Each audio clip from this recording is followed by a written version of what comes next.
5 al 9 del primer capítulo del libro de Apocalipsis. El libro de Apocalipsis fue introducido a nosotros como una revelación. Esto significa que Dios el Padre le dio al Hijo, el Hijo lo dio a un ángel lo dio al apóstol Juan. Juan se encontraba excluido de la civilización, desterrado en una isla llamada Patmos, de la cual vamos a hablar más tarde, por causa de la palabra, de su testimonio, y porque él escogió lo que Cristo anteriormente había advertido: ¿de qué le sirve al hombre ganar el mundo si pierde su alma? Todos los apóstoles que siguieron a Jesucristo escogieron servir a Jesucristo y le dijeron al mundo: no voy a creer tus mentiras ni tus tentaciones, y acabaron la mayor parte de ellos muertos como mártires en el Coliseo romano. Y finalmente el último de los apóstoles, Juan, el más viejito de todos, el último de los sobrevivientes de los apóstoles, muere posiblemente de hambre y de sed en esta isla donde no tenía más que agua salada y donde no tenía más que pescados crudos que estoy seguro no podía pescar para poder comer. Y es en la edad en la que Juan se encuentra, a los 85 o 90 años de edad aproximadamente, que Jesucristo se le aparece ahí en la playa, y todo el capítulo 1 de Apocalipsis es la descripción de la persona glorificada del Hijo de Dios, aproximadamente 80, 90 años después de que Él había resucitado. En el versículo 4 vimos la introducción, donde el mensaje va dirigido a 7 iglesias, geográficamente hablando, localizadas en el Asia Menor. Estas iglesias eran las iglesias que hasta ese momento habían sido fundadas, y si habían sido fundadas otras, la Biblia nos describe de una forma muy clara y de una forma inequívoca que cuando Dios ve a una iglesia en el DF, en el Estado de México, en Guerrero o en Jalisco, las ve como unidades. Así que si nosotros hablamos de la iglesia que está en Jalisco, agrupa las de Guadalajara, las de Zapopan, las de todas las que están alrededor de ese estado. Y vemos que las 7 iglesias localizadas geográficamente las ve Dios como las representativas de todas las iglesias cristianas que hasta ese momento habían sido fundadas por el Espíritu Santo. Así pues, es de suma importancia recordar nuestra hermandad, nuestra unidad, y no decir, bueno, esta iglesia tiene su pelea aparte de las demás. No, la Biblia dice que nos necesitamos imprescindiblemente. Cuando una iglesia se aísla de las demás y yo solamente tengo mi guerra y no necesito a mis hermanos, estamos rompiendo, violando un patrón claramente descrito en la palabra de Dios. Juan, a las 7 iglesias que están en Asia, el mensaje es gracia y paz a nosotros, del que es y que era y que ha de venir, y de los 7 espíritus que están delante de su trono. Al examinar Isaías 11:2, pudimos nosotros poco a poco ver las 7 manifestaciones del Espíritu Santo, y la única que nos faltó fue el espíritu de temor. Vamos pues a acabar con las manifestaciones del Espíritu Santo en esta noche, analizando el espíritu de temor para continuar estudiando el resto de nuestro pasaje que a continuación podremos exponer.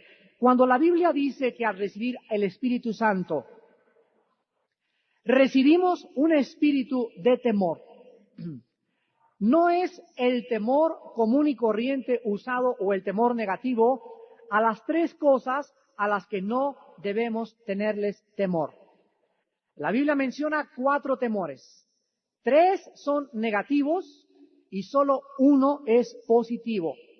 Los 3 negativos son el temor al diablo, el temor al hombre y el temor a las circunstancias. O por ejemplo, entre las circunstancias están a los rayos, a los temblores, al agua, etcétera, etcétera. No hay nada, la Biblia dice en el Salmo 46, que aunque las montañas pasaren enfrente de mi ventana y yo viera así que el Popocatépetl se eleva y comienza a flotar y viene dirigido un cometa o un meteoro en contra de mi casa, no debo tener temor.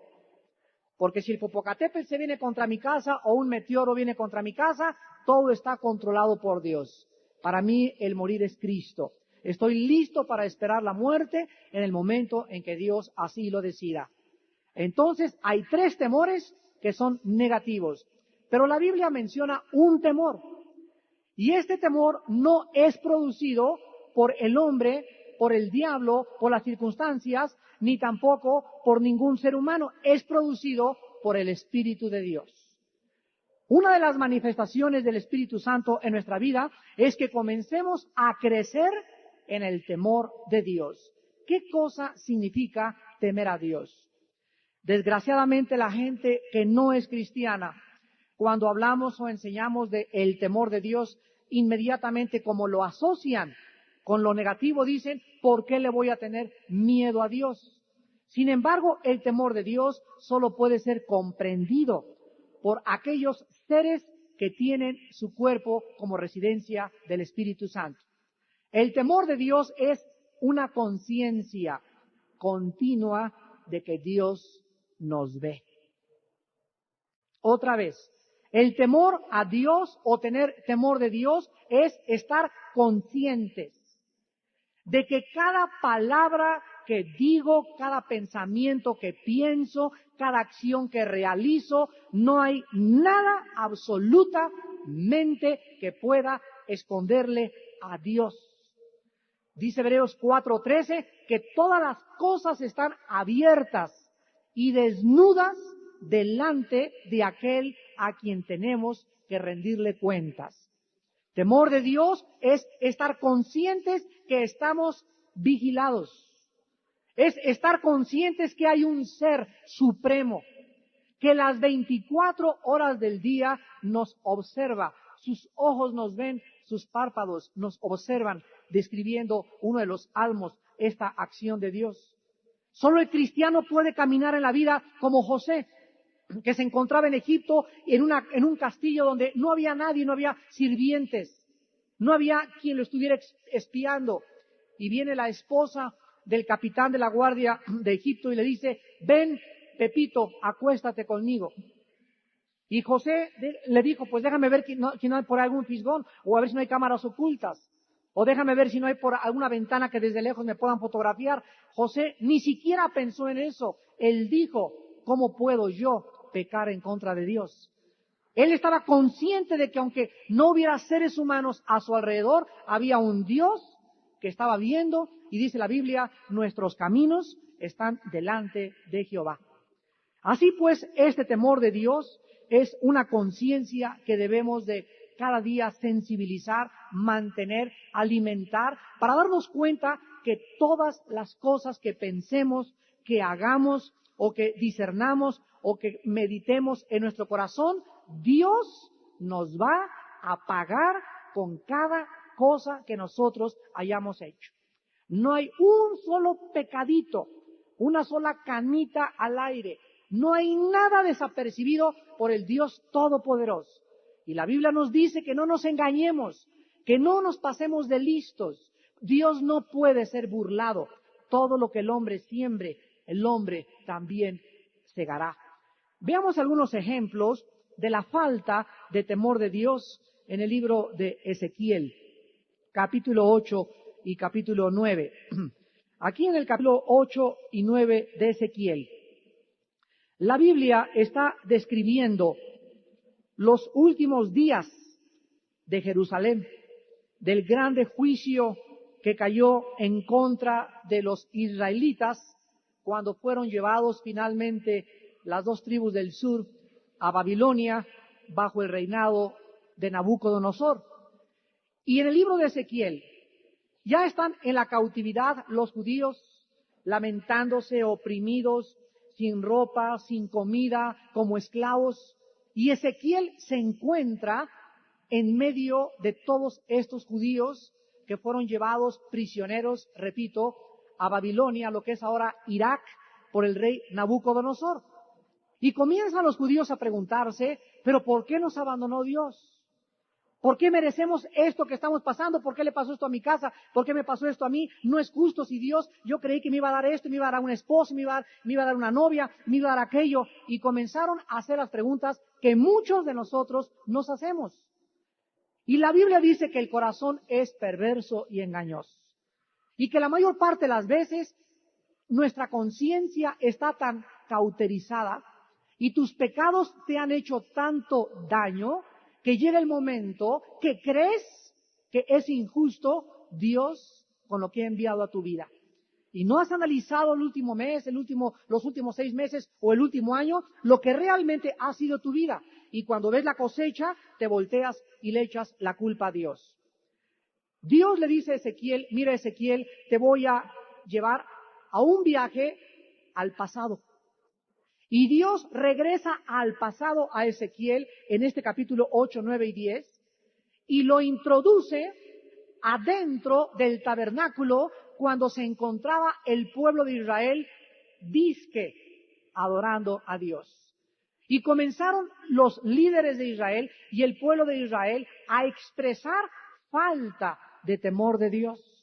Y dice Ezequiel 8:12, y me dijo, Hijo de hombre, ¿has visto las cosas que los ancianos de la casa de Israel hacen en tinieblas? Cada uno en sus cámaras pintadas de imágenes, porque dicen ellos, no, ¿qué cosa? No nos ve Jehová. Jehová ha abandonado la tierra. Dios le dice a Ezequiel, déjame llevarte y te voy a introducir dentro de las mentes. Te voy a decir lo que estaban pensando estas personas que ahorita se están lamentando que les vaya como en feria. Y le dice Dios a Ezequiel, ¿no has visto las cosas que hacen en tinieblas? O sea, el pueblo de Dios comenzó a hacer las cosas a escondidas. La pregunta es, ¿a escondidas de quién? En tinieblas, ¿de quién estaban haciendo las cosas? Comenzaron a esconderse de la gente. Comenzaron a esconderse de los hermanos. Vámonos donde no nos vean los hermanos. Fíjense qué mentalidad. Y que con Dios te puedes esconder de tu madre, te puedes esconder de la iglesia, puedes hacer cosas donde lo que tú quieras en cualquier parte, pero acuérdate que hay un Dios y Él sigue viéndote. Él sabe lo que estás haciendo, Él sabe lo que estás pensando. Y como consecuencia, dijeron, no nos ve Dios. Perdieron el temor de Jehová. Cuando una persona pierde el temor de Dios, esa persona no está más que bajo el juicio de Dios. Lo único que nos puede mantener en el camino de la vida cristiana es avivar el temor de Dios en nuestro corazón. Estar conscientes, no engañarme, no me mientas, yo sé, Padre, que estoy delante de ti, me estás viendo, tú sabes realmente lo que hay en mi corazón, cuáles son mis intenciones, y solo tú juzgas, Señor. La gente me puede juzgar y decir lo que quiera, pero tú eres el juez porque tú sabes mi corazón. Hermanos, mantengamos lo que dice en el Nuevo Testamento, una buena conciencia delante de Dios. Pablo en sus cartas, en la segunda carta a Corintios, capítulo 1, les dice a los corintios, porque yo he mantenido una buena conciencia delante de Dios. He andado entre ustedes con una buena conciencia. Si ustedes me quieren juzgar de 1000 cosas, hagan lo que quieran. A mí me interesa que Dios sabe. Dios conoce lo que yo he hecho. Y no me interesa más que, finalmente, la opinión de Dios. Pablo nos exhorta a que mantengamos una buena conciencia delante de Dios. Porque la conciencia es la voz interior a través de la cual Dios nos envía vibraciones, rayitos, y nos comienza a decir, no se hace eso, no se mete el dedo en la boca, no agarres ese chupón. Y como niñitos, Dios nos hace y nos maneja y nos controla y nos trata de formar un carácter. Pero cuando tú te cierras un oído y dices, sí, y le dices a Dios, pues tampoco te oigo, y te cierras los dos oídos, esto se llama una conciencia cauterizada. Una conciencia sellada, una conciencia encallecida, en la que tú no vas a oír a nadie, ni a la Biblia, ni al pastor, ni a tu papá, ni a tu mamá, a nadie. Solo Dios sabe cuántos de ustedes se encuentran en esta tarde con una conciencia cauterizada. Y ahí Dios no le queda más que penetrar a través de esa conciencia con algún juicio que te quebrante, que te haga como el hijo pródigo entender qué cosa estoy haciendo aquí en esta porqueriza. En la casa de mi padre hay empleados que viven mejor que yo, ahora me levantaré y le diré, Padre, pecado en contra del cielo y en contra de ti, no soy digno de ser llamado tu hijo. Hasta que Dios no trabaje con tu vida y te enjuicie y te haga recobrar tu conciencia no puede ser despertada una vez que tú la has matado. Y hay cristianos, nacidos de nuevo con conciencias dormidas, por su falta de sensibilidad a la dirección del Espíritu Santo. Y vean también en Ezequiel 9, versículo 9, lo mismo, se repite 2 veces en el juicio de Dios. Ezequiel 9:9, y me dijo, la maldad de la casa es grande sobremanera, pues la tierra está llena de sangre, la ciudad está llena de perversidad, porque han dicho, ha abandonado Jehová la tierra, y Jehová no ve. Otra vez, ellos no lo estaban diciendo así literalmente, Jehová no ve, lo estaban diciendo con sus acciones. Cuando tú caes en pecado una vez, 2 veces y 3 veces, no necesitas decir, Dios no me ve, tus acciones, o sea, haces lo que estás haciendo porque sabes que Dios no te ve, o porque te imaginas que no te ve, o porque crees que no te va a enjuiciar, por eso lo haces. No lo harías si estuvieras consciente que Dios ve, porque si estuvieras consciente que Dios ve, no harías las cosas que haces en oculto cuando Dios te está viendo. ¿Lo entendieron?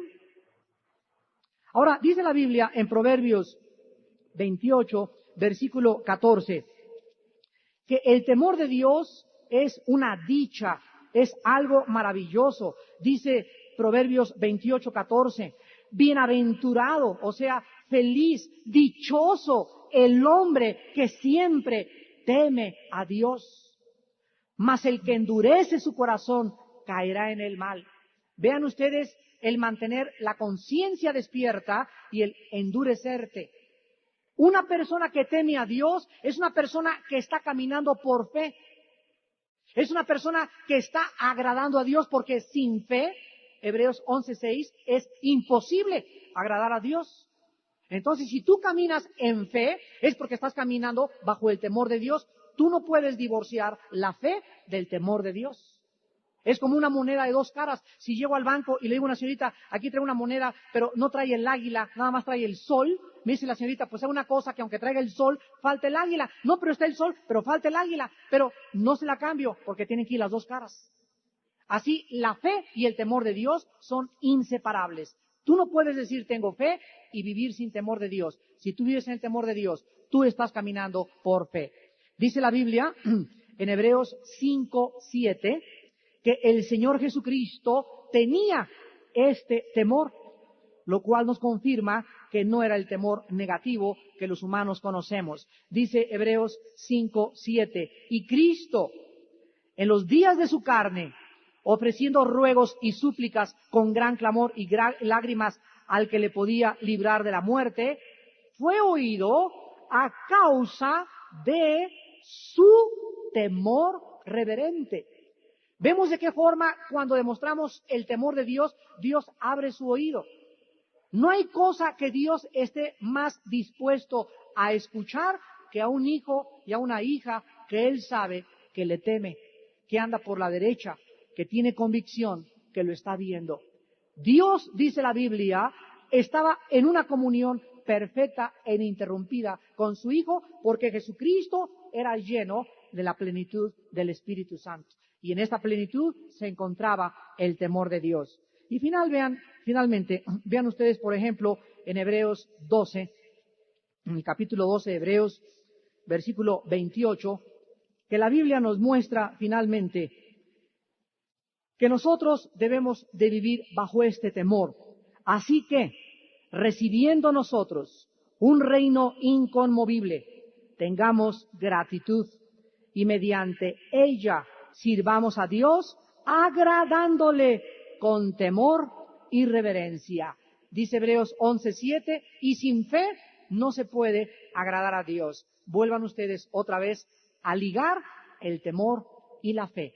Le agradamos andando en temor y le agradamos en la fe, porque la fe y el temor de Dios son inseparables. Este espíritu de temor debe prevalecer en todos los cristianos que están caminando y creciendo en santidad. Si algo te santifica es el temor de Dios. Si algo te acerca a Dios es el temor de Dios. Si algo va a protegerte contra el mal es vivir con el temor de Dios. Si Dios quiere que proteja tu negocio, ten temor de Dios en tus negocios. Si Dios quieres que te bendiga Dios en tus relaciones con tu novia, con tu novia, tengan temor de Dios. Si Dios quiere que bendiga tu entrar, tu salida y tu caminar, tu sentarte y tu levantarte, ten temor de Dios. Vive con la conciencia que Dios te ve. Y no hagas cosas que tu corazón te dice que delante de Dios son consideradas como pecado. Regresamos a Apocalipsis y una vez que hemos acabado estas manifestaciones del Espíritu Santo, en el versículo 8 dice la Biblia que Jesucristo concluye la salutación diciéndonos que Él es el Alfa y la Omega. Los hebreos usaban dos letras. La palabra alfa, en el hebreo, y la palabra alef, con A, así como suena, alef, con F al final.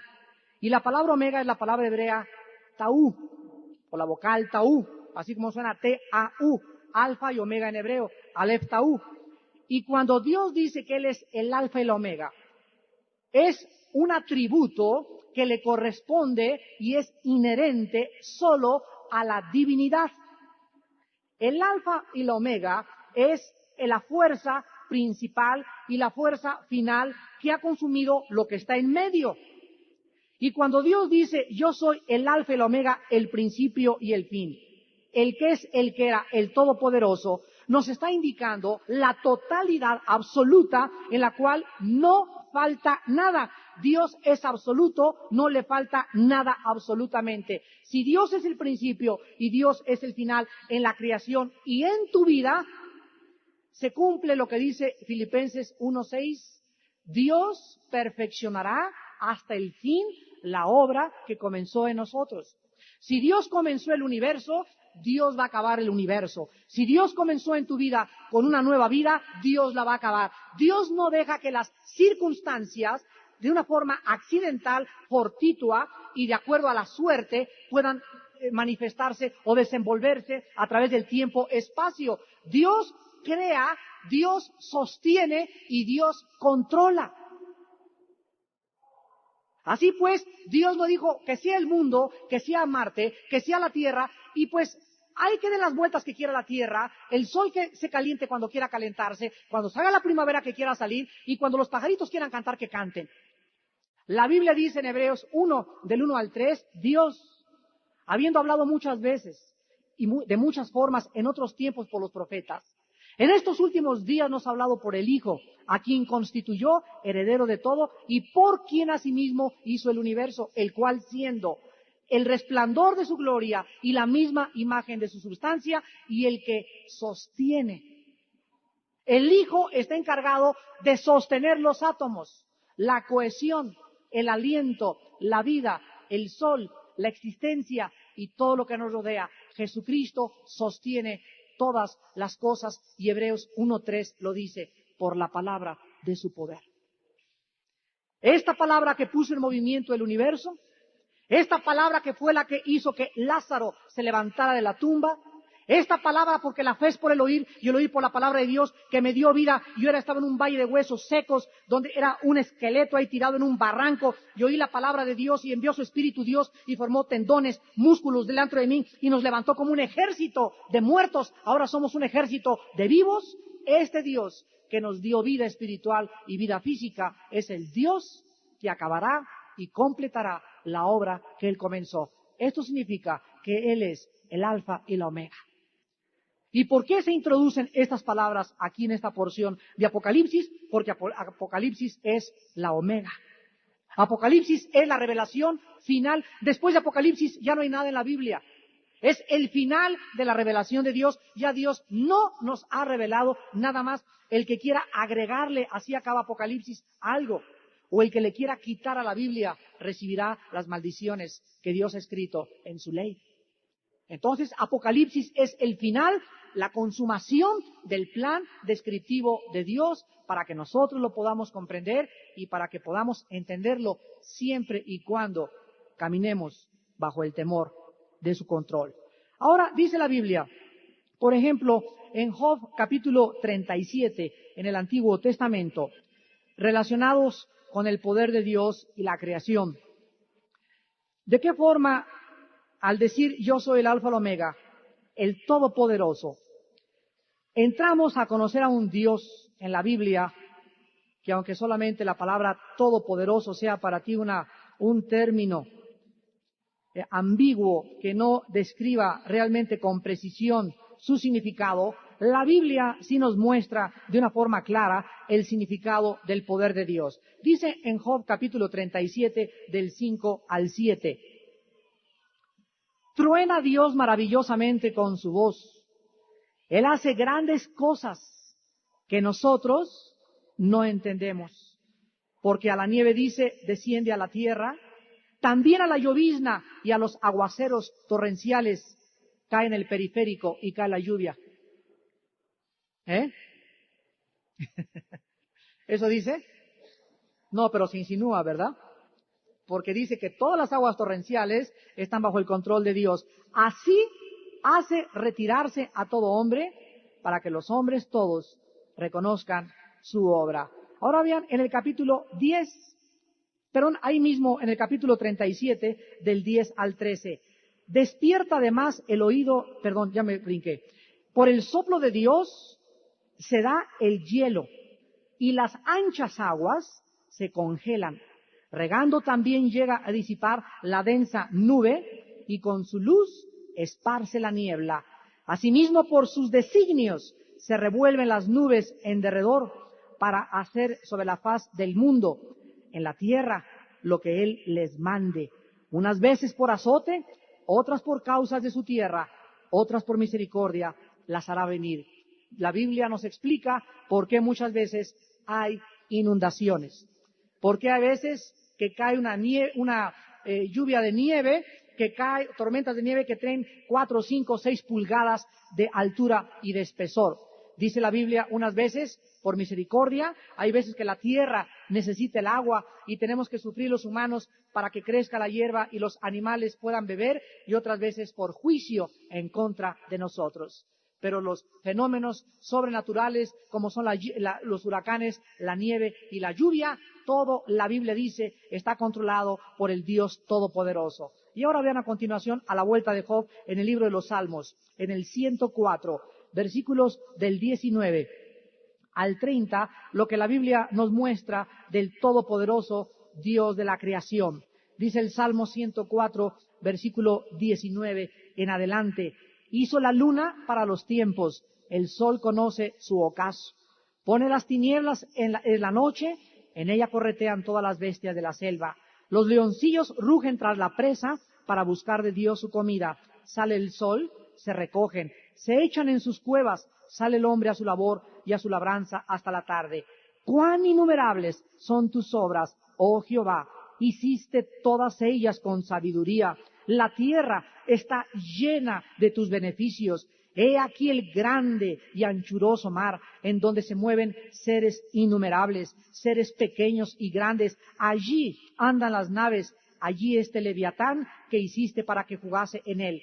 Todos ellos esperan en ti para que les des su comida a su tiempo. Les das, recogen. Abres tu mano, se sacian de bien. Escondes tu rostro, se turban. Les quitas el hálito, dejan de ser y vuelven al polvo. Envías tu espíritu, son creados y renuevas la faz de la tierra.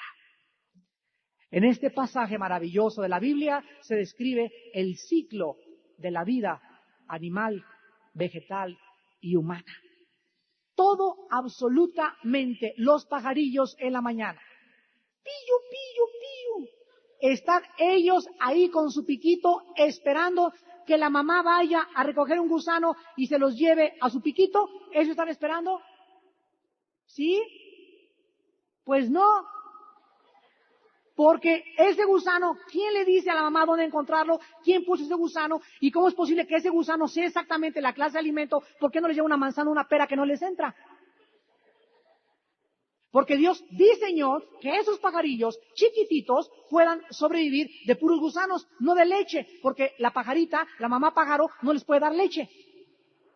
A los bebés no les puedes dar nada más que leche, y la leche los alimenta los primeros meses y años de vida. No hay otro alimento en el mundo, ni manzanas, ni peras, ni jugos, ni nada, ni licuados, que pueda alimentar a un bebé más que la leche. Y las características que tiene la leche ayuda a sus huesos, a sus nervios, a sus células, a su cerebro, a su corazón, todo. Cada cosa ha diseñado Dios en su poder, sabiduría y soberanía perfecta. Él es el Todopoderoso. Y cuando venimos a la Biblia, como estudiamos en esta tarde en el estudio de Isaías, podíamos comprender de qué forma tan maravillosa Dios nos ha ilustrado el poder con el cual nos sustenta. Así, cada día que tú te levantas, recuerda algo. Te levantas respirando. ¿O no? Vean el versículo 29. Escondes tu rostro, se turban. Les quitas el hálito, la palabra hálito es aliento, dejan de ser y vuelven al polvo.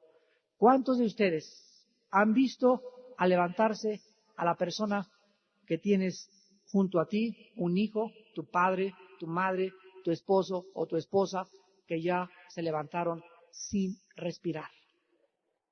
Dios decidió esa noche, esa madrugada, decir, ya no respiras, y en ese momento sobreviene la muerte.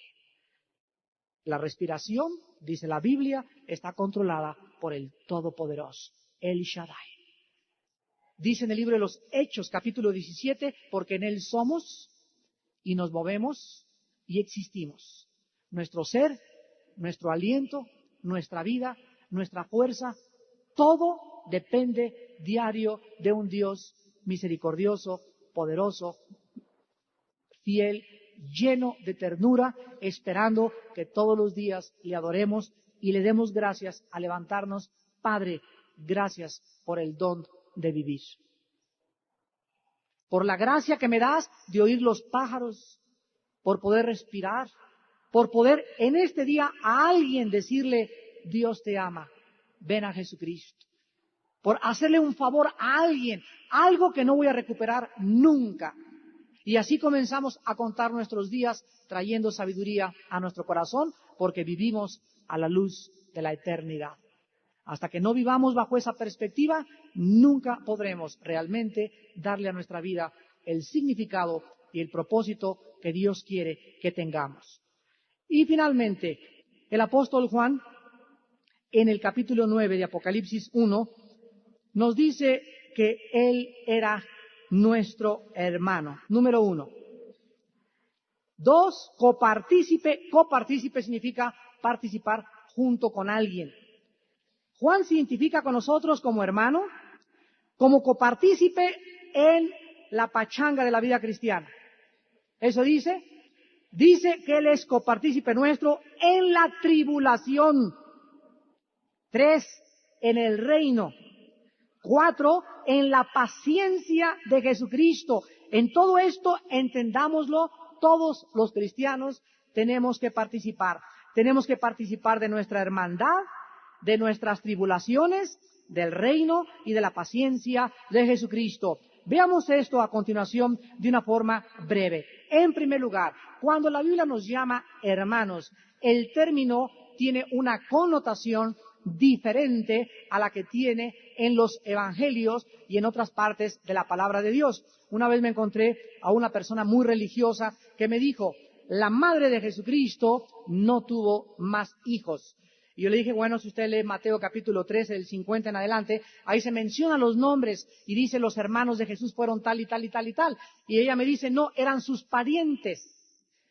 Entonces, ¿cómo podíamos, de una forma clara, bíblica y de una forma etimológica, para remontarnos al origen, significado de las palabras, poder aclarar esta situación? Ella me dice que son parientes, mi Biblia dice que son hermanos. La Biblia de ella dice parientes. Y así tradujeron muchas Biblias como parientes. Bueno, es muy fácil. La palabra hermano no se usa más que después del libro de los Hechos.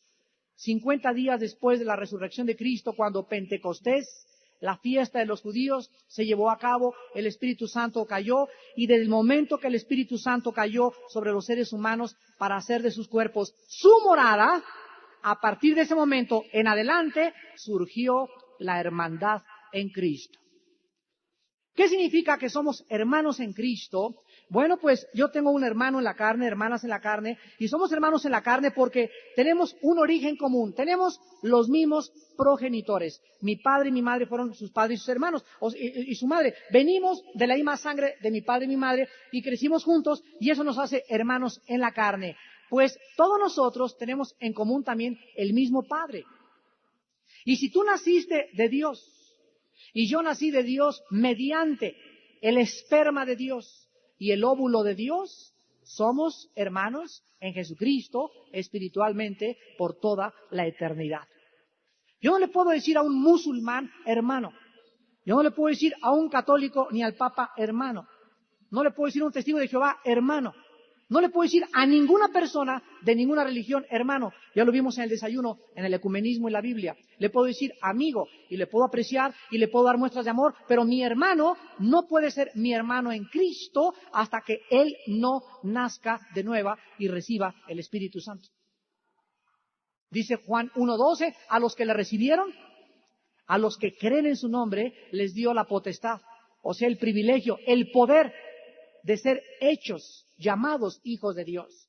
Todos somos criaturas de Dios, pero no todos somos hijos de Dios.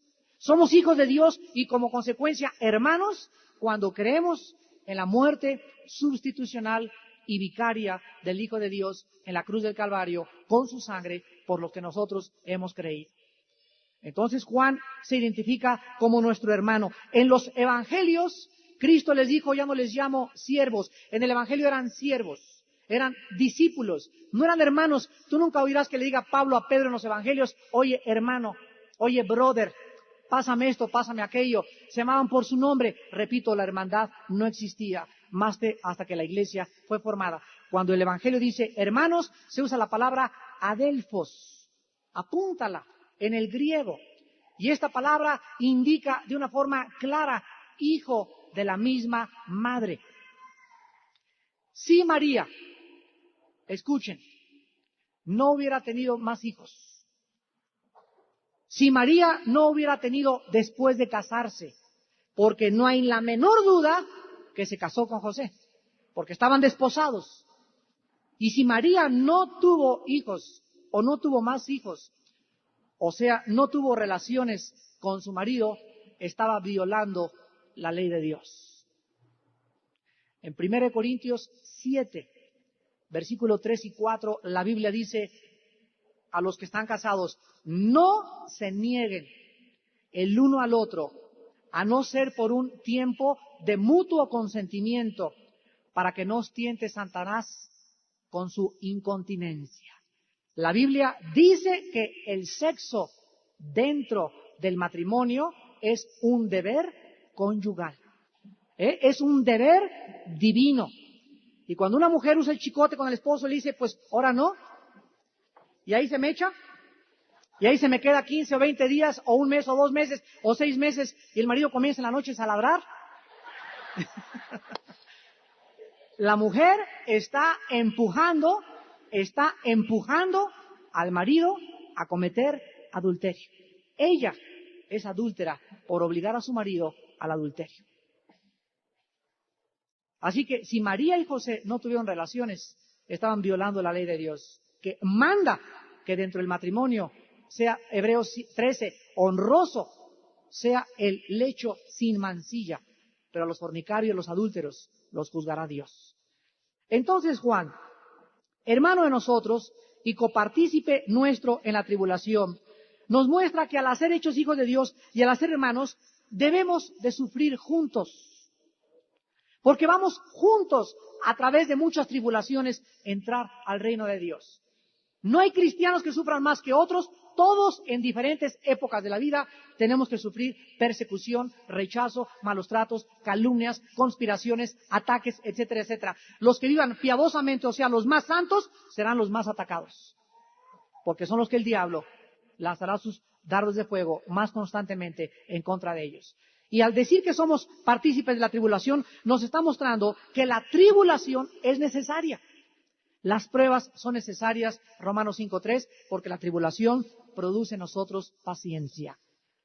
Al hacerte cristiano, no te engañes y ponerte el uniforme de Jesucristo, estás diciéndole a Dios, estoy dispuesto no solo a creer en ese hombre que murió por mí, Señor, estoy dispuesto a seguir las pisadas de mi Señor Jesucristo.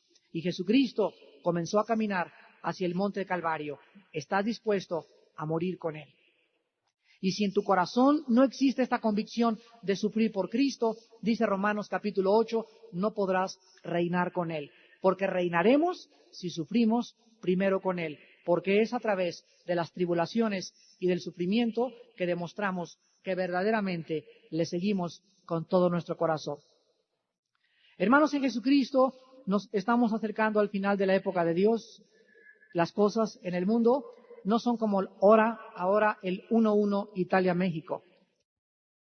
Andar con las banderas en la calle y decir algo que solamente les va a durar 48 horas, 3 días de gozo, tal vez una semana, toda la gloria, el gozo y la alegría que las cosas buenas nos puedan producir son efímeras. No son comparables con las glorias que están en nosotros por manifestarse.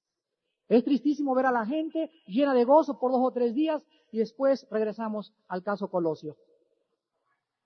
Es tristísimo ver que ahorita nos aparte de la realidad algunas cosas y el deporte, y qué bueno, ¿verdad? Porque le sirve posiblemente de anestésico a mucha gente, repito, por 2 o 3 días, nada más porque se les acaba brevemente. Y después de eso, ¿qué pueden hacer? No pueden hacer nada más que regresar, la rueda de la fortuna vuelve a pisar la tierra. Pero en Cristo tenemos un sufrimiento que en medio de él podemos tener gozo y paz porque Él nos los ha prometido.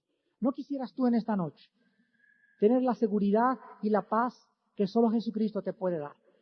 Esa seguridad y esa paz que solo el Hijo de Dios te promete, que es algo constante.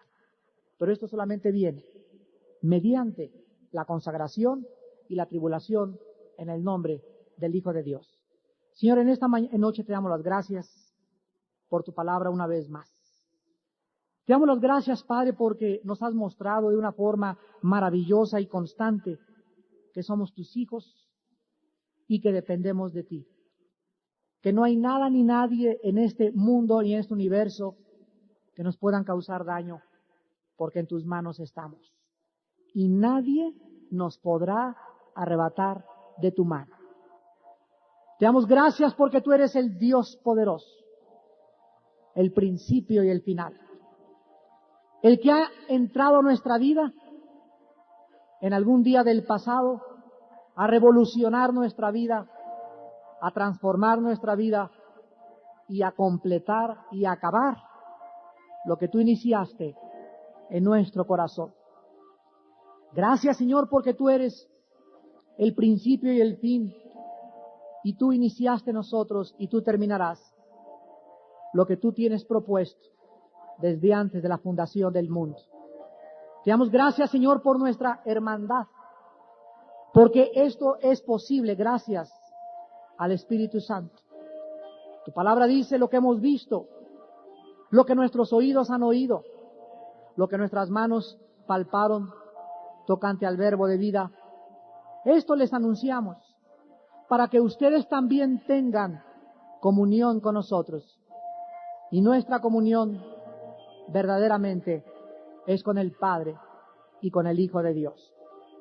Estas cosas les he escrito, dice el Señor, para que vuestro gozo sea cumplido, para que en mí tengan paz, confianza y seguridad, porque yo soy el Dios, principio y final, el que era y que es y que ha de venir, el Todopoderoso, el que los hice renacer por mi palabra santa, el que los sostiene y los sostendrá hasta el fin de los siglos.